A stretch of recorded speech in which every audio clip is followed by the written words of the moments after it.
अस्सलाम वालेकुम। आज की वीडियो में हम देखेंगे कि गवर्नमेंट कौन से स्कूल्स को प्राइवेटाइज़ कर रही है, उसके लिए एलिजिबिलिटी क्राइटेरिया क्या है और उसको अप्लाई करने का प्रोसीजर क्या है। तो आपने वीडियो को आखिर तक ज़रूर देखना है। सबसे पहले हम गूगल पे लिखते हैं pef.education.pk। तो यहाँ पे हमारे पास पंजाब एजुकेशन फाउंडेशन की जो वेबसाइट है वो ओपन हो जाएगी। पंजाब एजुकेशन फाउंडेशन की ऐप जो वेबसाइट है वो आपकी स्क्रीन पे शो हो रही है। आप स्क्रॉल डाउन करते हैं तो आपके पास 3 लाइंस शो हो रही होंगी राइट टॉप कॉर्नर में। आप 3 लाइंस को क्लिक करेंगे तो यहाँ पे आप देख सकते हैं डिफरेंट टैब्स आपके सामने ओपन होंगी, जिसमें home, about us, initiatives, departments और पब्लिकेशंस और डाउनलोड्स है। तो हम पब्लिकेशंस पे क्लिक करेंगे कि हमने देखना है कौन सी चीज़ पब्लिश की है गवर्नमेंट ने। तो पब्लिकेशंस पे जब आप क्लिक करते हैं तो auditor reports, annual reports, case studies, news letters और टेंडर्स या एड्स। तो हमने टेंडर्स या एड्स देखने हैं, गवर्नमेंट के जो टेंडर्स या एड्स हैं। तो आप इसके ऊपर क्या करेंगे, क्लिक करेंगे टेंडर्स या एड्स पे। तो हमारे पास सीएम का जो इनिशिएटिव है प्राइवेटाइज़ करने का स्कूल्स को, कि वो किस एलिजिबिलिटी क्राइटेरिया पे वो प्राइवेटाइज़ कर रहे हैं, तो हमारे पास वो जो टेंडर्स नोटिस हैं वो शो होंगे। तो सबसे पहले आप देखते हैं पब्लिक स्कूल रीऑर्गेनाइजेशन प्रोग्राम, तो जिसकी क्लोजिंग डेट है वो 5 जून है 2024। तो हम इसको करेंगे ओपन।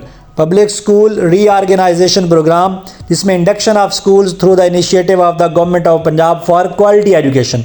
तो जो गवर्नमेंट स्कूल्स हैं वो दिए जा रहे हैं प्राइवेट लोगों को ताकि हम क्वालिटी एजुकेशन को बेहतर कर सकें।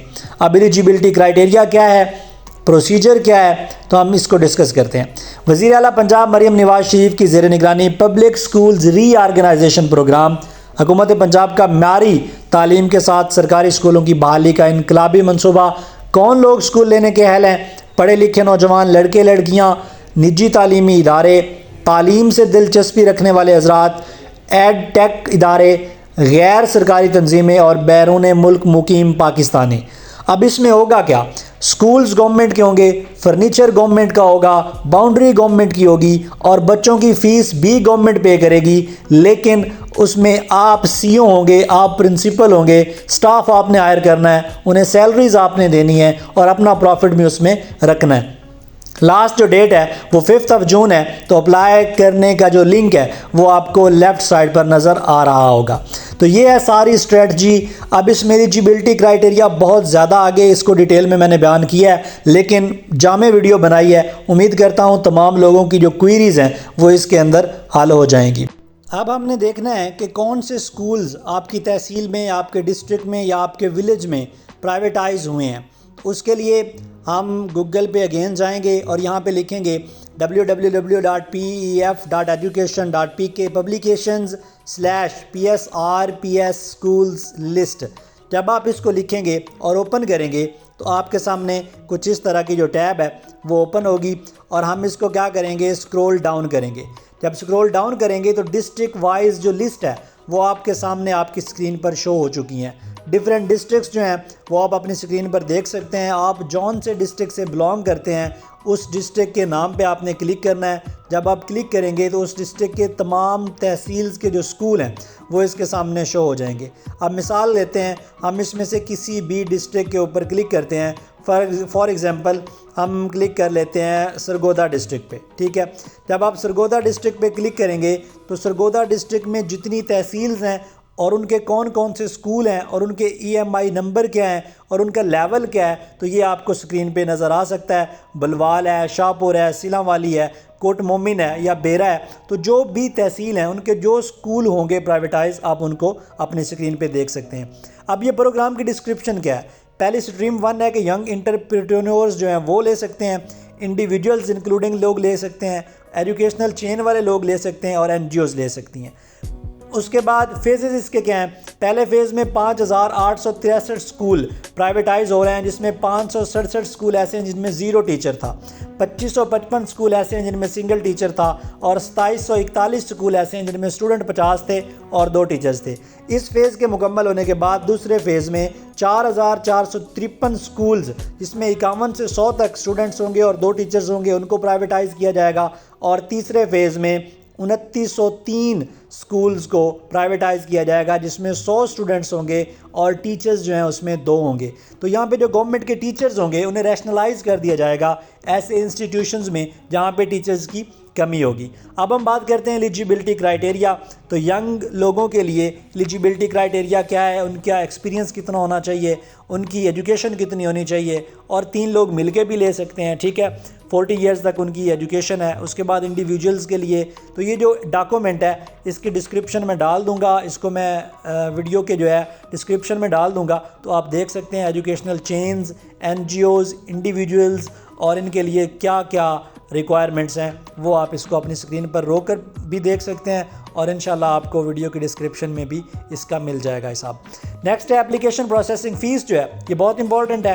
तो यंग लोगों के लिए 10,000 है, नॉन रिफंडेबल है। इंडिविजुअल के लिए भी 10,000 है, और टेक फर्म और एजुकेशनल चेन और NGOs के लिए ये 50,000 है, जो कि नॉन रिफंडेबल फ़ीस है। जब आप ऑनलाइन अप्लाई कर लेंगे, ये लिंक आपके सामने दिया हुआ है, इसको क्लिक करके हमने आपको बताना है अभी कि कैसे अप्लाई करना है। तो इसके ऊपर आपने अप्लाई करना है, उसके बाद आपने उसकी हार्ड कॉपी ले लेनी है। हार्ड कॉपी को लेने के बाद अपेंडिक्स A उसको भी हम नीचे डिस्कस करते हैं कि कौन कौन से डॉक्यूमेंट्स आपने साथ सबमिट करवाने हैं। और आपने directorate PSRP Punjab educational foundation 52L Gulberg 3 Lahore पे आपने क्या कर देने हैं, डिस्पैच कर देने हैं। उसके बाद आपकी स्क्रूटनी होगी और उसके बाद रिजेक्शन ऑफ एप्लीकेशंस होंगी। अगर आपने रॉन्ग इन्फॉर्मेशन पुट की है और आप एलिजिबल नहीं है तो आपकी जो एप्लीकेशन है वो रिजेक्ट कर दी जाएगी।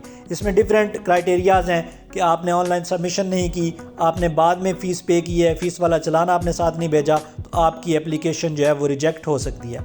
अब इवैल्यूएशन क्राइटेरिया ये बहुत इंपॉर्टेंट है। यंग लोगों के लिए 60 मार्क्स उनके एजुकेशन के होंगे, 10 मार्क्स प्रोफेशनल क्वालिफिकेशन के, पोस्ट क्वालिफिकेशन एक्सपीरियंस जो है वो 15 होंगे मार्क्स उसके, और प्रॉक्सिमिटी कि अगर वो उसी तहसील में फॉल कर रहा है, उसी विलेज में कर रहा है, तो उसके भी 15 मार्क्स होंगे और टोटल 100 मार्क्स होगा। अब एजुकेशन में 60 मार्क्स की डिवीजन किस तरह है, PhD के 5 मार्क्स होंगे, MPhil के 5 मार्क्स होंगे, 16 ईयर एजुकेशन जो आपका MA या MSc होगा, अगर आपका फर्स्ट डिवीजन है तो 15 मार्क्स मिलेंगे, सेकंड है तो 10, और अगर थर्ड है तो 5 मार्क्स मिलेंगे। इसी तरह बैचलर में भी आपका है कि 14 इयर्स ऑफ जो एजुकेशन है ग्रेजुएशन में 15 मार्क्स फर्स्ट डिवीजन के, 10 सेकंड के और 5 थर्ड के। इसी तरह इंटरमीडिएट के भी और मैट्रिकुलेशन के भी फर्स्ट डिवीजन, सेकंड डिवीजन और थर्ड डिवीजन के हवाले से मार्क्स की डिस्ट्रीब्यूशन की गई है। प्रोफेशनल क्वालिफिकेशन के 10 मार्क्स हैं। अगर आपका एक्सपीरियंस एजुकेशनल में मैनेजमेंट में 12 ईयर्स से ज़्यादा है तो आपको 15 मार्क्स मिलेंगे। 8 to 12 के बीच में है तो 10 मार्क्स, और 3 to 8 के बीच में है तो 5 मार्क्स मिलेंगे। अब प्रॉक्सिमिटी अगर सेम तहसील में है तो 15 मार्क्स मिलेंगे, सेम डिस्ट्रिक्ट में है लेकिन तहसील डिफरेंट है तो आपको 10 मार्क्स मिलेंगे, और अगर आपकी सेम डिवीजन है लेकिन डिफरेंट डिस्ट्रिक्ट है तो आपको इसके भी 5 मार्क्स मिलेंगे। उसके बाद आपके अगर 60 मार्क्स ज़्यादा हैं 60% से तो आपकी फ़र्स्ट डिवीज़न होगी, 45 से अगर 60 के बीच में है तो सेकंड डिवीज़न होगी, और अगर 33 से 45 के बीच में है तो आपको थर्ड डिवीज़न काउंट की जाएगी। उसके बाद डिफरेंट जो NGOs के लिए हैं, एजुकेशनल चेन के लिए हैं, तो ये डॉक्यूमेंट मैं आपको डिस्क्रिप्शन में इसका लिंक दे दूंगा या उसमें ऐड कर दूंगा, तो आप वहाँ पे इसको देख सकते हैं। NGOs के लिए भी बताया गया है, टोटल जो डिस्ट्रीब्यूशन है मार्क्स की वो सारी भी बताई गई है, तो आप इसको आसानी से यहाँ पे देख सकते हैं। अब अपेंडिक्स A में आप देखें कि यंग लोगों के लिए, इंडिविजुअल के लिए कौन कौन सी चीज़ें आपने साथ भेजनी है। तो ओरिजिनल डिपॉजिट स्लिप भेजनी है 10,000 की, उसके बाद आपने CV भेजनी है अगर आप 3 लोग मिलकर ले रहे हैं तो तीनों एप्लीकेंट्स की। अटेस्टेड कॉपीज़ ऑफ CNIC और डोमिसाइल्स होना चाहिए, attested copy of academic credentials होने चाहिए, original post qualification experience certificate और ओरिजिनल एफिडेविट होना चाहिए आपका 300 वाला, और उसके बाद character certificate from police station, ये भी आपने लाजमी प्रोवाइड करना है। नेक्स्ट इंडिविजुअल्स के लिए भी यही है, इनको आप रीड आउट कर सकते हैं वीडियो को रोक कर भी, या आप डिस्क्रिप्शन में डॉक्यूमेंट को देख सकते हैं। एजुकेशनल चेन्स के लिए भी डिफरेंट क्राइटेरिया है, कौन कौन से डॉक्यूमेंट्स आपने अपनी ऑनलाइन एप्लीकेशन के साथ अटैच करने हैं, और NGOs के साथ वो भी इसी तरह मामला है कि कौन से डॉक्यूमेंट्स आपने अटैच करने हैं। ये जो 14 नंबर्स में ये आपने अटैच करने हैं। नेक्स्ट है अपेंडिक्स B कि एफिडेविट आपने किस तरह लिखना है। तो एफिडेविट का स्ट्रक्चर भी आपको इस वीडियो में मिल जाएगा, किस तरह आपने ये लिखना है। चलते हैं आप इसको अप्लाई कैसे करते हैं, तो ध्यान से आपने देखना है PSRP PEFSIS ये आपने अपने टैब पे लिखना है। तो पहली ही टैब को जब आप ओपन करेंगे PSRP को, तो ओपन करने के बाद आपके सामने कुछ इस तरह का इंटरफेस आएगा। तो इसमें आपने पहले रजिस्ट्रेशन करनी है। CNIC देंगे और इंटर पासवर्ड करेंगे तो लॉगिन होगा, लेकिन रजिस्ट्रेशन करेंगे क्योंकि आपने न्यूली एप्लीकेशन सबमिट करवानी है। तो आप न्यू रजिस्ट्रेशन पे क्लिक करेंगे। सबसे पहले आप लिखेंगे कि यंग एंटरप्रेन्योर या इंडिविजुअल या एजुकेशनल चेन या NGOs। तो हम सपोज इंडिविजुअल के लिए करना चाहते हैं। तो नीचे आप देखें कि कौन कौन सी शराइत आ गई हैं कि एक फ़र्द एक स्कूल के लिए दरख्वास्त देगा, उसके लिए 5 स्कूलों को वो मुंतखब कर सकता है। उसकी जो तालीम है वो 16 साल की होनी चाहिए, 5 साल का तजुर्बा होना चाहिए और 65 ईयर्स उसकी उम्र की लिमिट होनी चाहिए। और अगर वो ब्लैक लिस्ट में है PEF की तरफ से ऑलरेडी, तो वो बंदा भी दरख्वास्त नहीं दे सकता और सरकारी मुलाजमीन बिल्कुल ही नहीं दे सकते। उसके बाद रजिस्ट्रेशन है, आपने फुल नेम लिखना है एज़ पर CNIC आपका। उसके बाद ईमेल एड्रेस डालना है। उसके बाद मोबाइल नंबर, यूज़र CNIC डालना है विदाउट डैशेस के। पासवर्ड लिखना है, अपने पासवर्ड को रीटाइप करना है आपने। और उसके बाद आपने सिक्योरिटी कोड लिखना है, security code type above code here, जैसे वो लिखा गया वो लिखने के बाद आपने सबमिट कर देना है। जब आप सबमिट करेंगे तो कुछ इस तरह का इंटरफेस होगा। आपने अपना CNIC और अपना पासवर्ड देकर आपने लॉगिन कर लेना है उसको। लॉगिन करेंगे तो उसके बाद आपने district, tehsil, district of domicile, marital status, CNIC already mention है, डेट ऑफ बर्थ है, जेंडर, मोबाइल, व्हाट्सएप आपका, अगर वर्केबल कोई फ़ोन नंबर है तो वो, ईमेल, ये आपने ऐड करनी है। उसके बाद इसे सेव कर देना है। उसके बाद क्वालिफ़िकेशन सेट है, तो उसमें पहले मैट्रिक से स्टार्ट करेंगे, फिर इंटरमीडिएट, फिर आपका ग्रेजुएशन, फिर बैचलर, फिर मास्टर, और इसके हवाले से जो सारी होंगी वो आपने इसमें ऐड कर देनी है। BEd है तो वो भी ऐड कर देना है, MAd है वो भी ऐड कर देना है। आपने कब से कब तक किया है और इसमें आपकी जो परसेंटेज है वो कितनी बन रही है, तो ये भी आपने यहाँ पे डिटेल डाल देनी है। सारी एजुकेशंस को आप स्टेप बाय स्टेप इन्हें ऐड करेंगे और ऐड करने के बाद आप एक्सपीरियंस डिटेल लिखेंगे।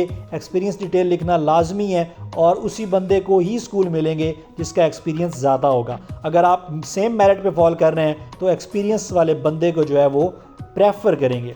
जब आप सारी इन्फॉर्मेशन दे लेंगे और देने के बाद आपने इस एप्लीकेशन को ध्यान के साथ क्या करना है, सबमिट करना है।